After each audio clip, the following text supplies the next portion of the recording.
There are 3 things you can do to start the Kemetic path. That's Boo Fam, peace and blessings. This is Derek Raku and in this video we want to talk about 3 things that you can do to go ahead and start the Kemetic path. First of all, part of the reason why I'm doing this video is because I have received a whole lot of requests of emails and messages and everything of people just asking, I'm interested in the Kemetic tradition. How do I start? So, like I said, that's part of the reason why we're going ahead and doing this video. So let's go ahead, let's just get into it. All right. So before we actually go ahead and talk about what are the 3 things you can do in order for you to start on the Kemetic path, the first thing I think you need to understand is that Kemetic spirituality is basically, it is a loose term that a lot of people basically apply, or people basically apply to anyone who is following some form of Kemetic tradition, or some form of Kemetic philosophy, some form of honoring and dealing with the Kemetic divinities and so forth. If you're dealing with any of those Kemetic concepts, this is, like I said, it's a loose term that people use, and they call it Kemetic spirituality or Kemeticism. Now, from my understanding, based upon my my research and like I said, my experience in this, there's really mainly like 3 branches, I guess you can call it that, 3 branches of Kemetic spirituality or Kemeticism. The first one is, and this is not in any particular order or anything, or order of significance or anything. It's just basically, I'm just going ahead and I'm just naming them off the top of my head to kind of give you an idea of what's out there. Okay, so, and this will also segue into the first one. So you have one of the first, or one of the branches of Kemetic spirituality is, I think they pretty much refer to themselves as Kemetic Wiccans. Okay, these are basically people who they, as the name implies, they practice the Wiccan religion, but they apply a lot of the Kemetic concepts and principles to their actual practice. Okay, so they, so like I said, for the most part, they're pretty much, and they would consider themselves to be pagan or witches, but like I said, they they incorporate the Kemetic, they incorporate the Kemetic divinities. They might have Isis on their altar, or invoke Isis, or invoke Hathor, and all of the different Kemetic divinities in their practice, on their path. Okay, so that's Kemetic Wiccan. Another Kemetic group, or Kemetic spiritual group, are Kemetic Reconstructionists. Okay, I think they also call themselves Kemetic Revivalists. But for the most part, or Kemetic Purist. Okay, that's another term I've heard. Sometimes it might be considered a derogatory term, but not really. Basically, these individuals who practice this form of Kemetic spirituality, they really practice it based upon the book. Okay, and when I say based upon the book, I mean based upon any of the research that has been done, that has been provided by the historians and archaeologists and what have you. This is pretty much how they practice it. Okay, there's certain different, I don't want to say sects, but for the most part, these individuals who practice this path, who practice, like I said, they might consider themselves, or they call themselves Reconstructionists or revivalists. But like I said, for the most part, they consider themselves to be the purest of the Kemetic spiritual, Kemetic spiritual groups.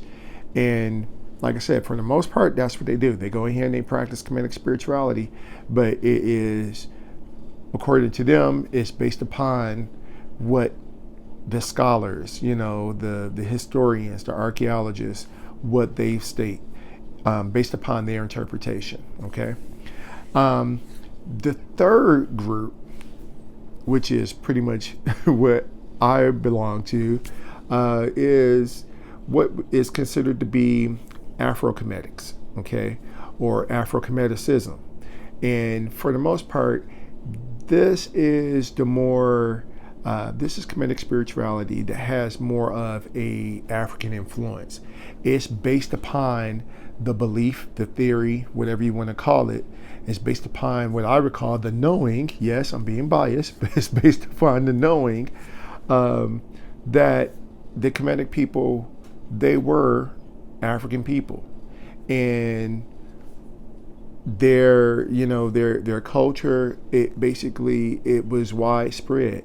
Their descendants spread throughout the continent of Africa. Okay, so there's traces of the Kemetic spirituality that exist in your traditional African religions.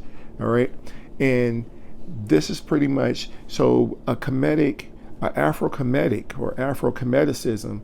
It basically goes ahead and it approaches Kemetic spirituality from an African perspective. Okay, so that leads me to the first thing you need to do in order for you to start your path on the Kemetic spirituality.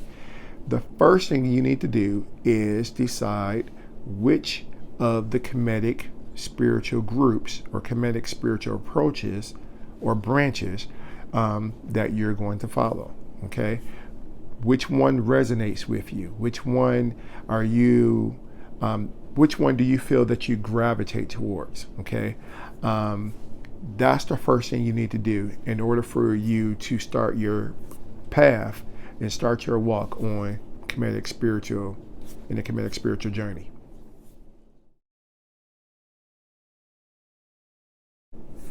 The second thing you need to do in order for you to start your path, start your walk on the Kemetic spiritual path, and understand this is based upon my opinion.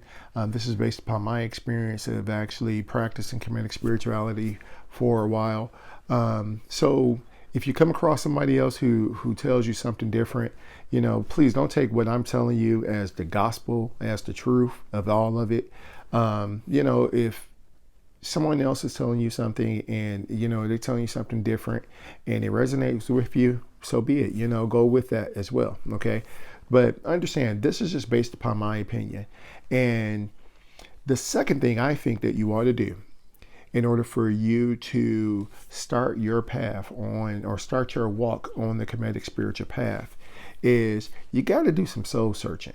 Okay, do some soul searching to find out why you left the established religion that you're in, or if you were in, if you were raised as atheist or whatever, and you're, trying to get into Kemetic spirituality, do some soul searching, find out why are you doing that? If you were, most people, you were in the church, you're in, the kingdom halls or what have you, do some soul searching, find out why you lost your faith in Jesus. Because there once upon a time you did believe in Jesus. Once upon a time you did, okay? But do some soul searching. Find out why you lost, you lost your faith in Jesus. You lost your faith in Jehovah or whomever, whatever the higher power it is that, you were brought up in, okay? This is very important. The reason is because when you do the soul searching and you find out why you actually left whatever your background was, it will help you to understand and help you to build a rapport with the divine. Okay, it'll help you when you start your walk or you start your path dealing with Kemetic spirituality.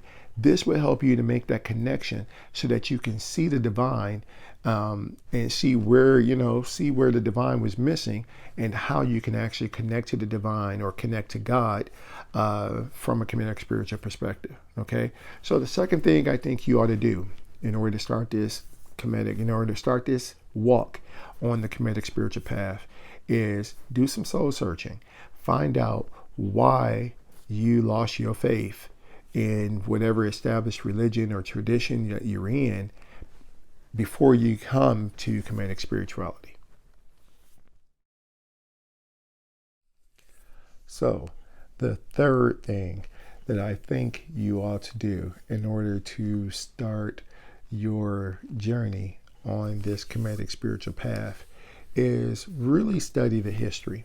Okay, you got to really study the Kemetic history.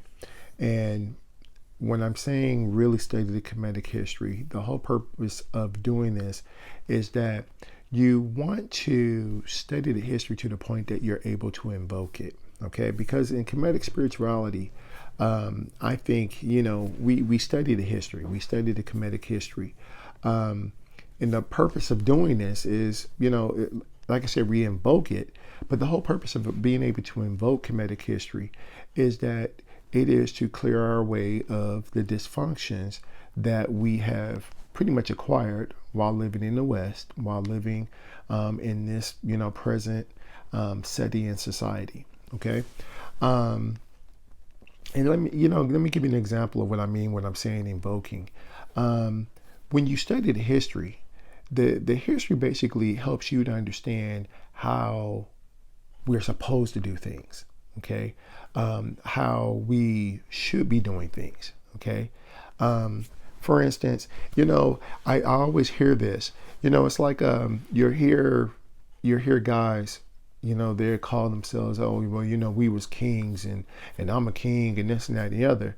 But what good is what good is it to read Kemetic history and call yourself a king when you haven't developed the skills, you don't know how to lead, you haven't developed the skills to inspire, you haven't developed the skills to you don't even have standards about yourselves.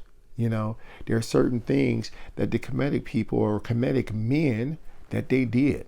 Okay. And these are all things, that they know about, but they won't report about in general, to the general public regarding the Kemetic history.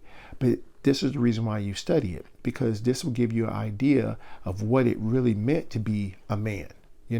Same thing for sisters. What good is it to read Kemetic history and, wear these earrings and all this other kind of stuff and say, hey, well, I'm a queen and you ought to respect me as a queen and all this other kind of stuff, when you don't know how to nurture. You don't know how to nurture. You don't know how to, you can't nurture your man. You don't know how to nurture, your community. You can't nurture your family. You can't nurture your nation. This is what the women in Kemet did. Okay. And part of the other reason for actually studying the history is to learn about that. You learn about what it meant to be an actual Kemetic queen, what it meant to be an actual wife in the Kemetic society. Okay. You learn about that kind of stuff. All right. And the only way you can actually get that is by actually getting in, digging into it and actually learning the history. Okay. There was a couple of videos, like the queen I was telling you about in a couple of videos ago, the queen who basically inspired her and her mother, who inspired the Kemetic people to go ahead and to oust the Hyksos. That's what it means to be a Kemetic queen. That's what it meant to be a Kemetic mother. Okay. And this is a part of the reason for going ahead and studying the history, because like I said, you want to get rid of we need to get rid of the dysfunction. A lot of this dysfunction that, this society goes ahead and normalizes, when we look at it from a Kemetic perspective, from our ancestral perspective, it's like, that's not how it's supposed to be. Okay. And it shows that. Another reason for actually studying the Kemetic history is that you find out, because a lot of people try to go ahead and make the Kemetic people out to be as if they were superhuman. And that's not the case. You know, for instance, from my understanding, based upon my research, um, the Kemetic men, once upon a time, they were very chauvinistic. You know, they didn't start off by saying, okay, we're going to allow women or give women the rights and freedoms to do certain things. They didn't start off like that. That was an evolutionary process. You know, they went through steps to get to that point, to actually going ahead and respecting women, and treating them not so much as equals, but treating them as their partners. And respecting them for what they bring to I don't want to say bring to the table, but what they bring to the whole picture. They are the other side, the flip side of the picture. They bring about balance. And you don't get that if you don't understand the history. You don't get that if you don't read the history. Okay. And I'll post that book again, the atlas, the X-ray atlas of the Egyptian mummies, or the royal mummies. I'll post that book again so you can actually see that, yeah, this is what our ancestors basically thought of. Okay. So the third thing, like I said, in order for you to go ahead and get on this path, you want to go ahead and you want to start practicing Kemetic spirituality. The third thing, I think, which is very, very important as well, is to go ahead, you got to study the history. Study the history so that you can go ahead, you can get an idea of how our ancestors dealt with things and how we are supposed to approach things in this lifetime. Once you go ahead and you get into that, and I think if you start doing those three things, if you're called to actually practice Kemetic spirituality, I think, like I said, I think the ancestors, they would definitely make a way for you to go ahead and do so. All right. As before, if you got any comments, comment suggestions or what have you, just go ahead and drop me a line. And as I stated before, thanks again for liking, sharing, subscribing. Until next time, Hatchapu, peace.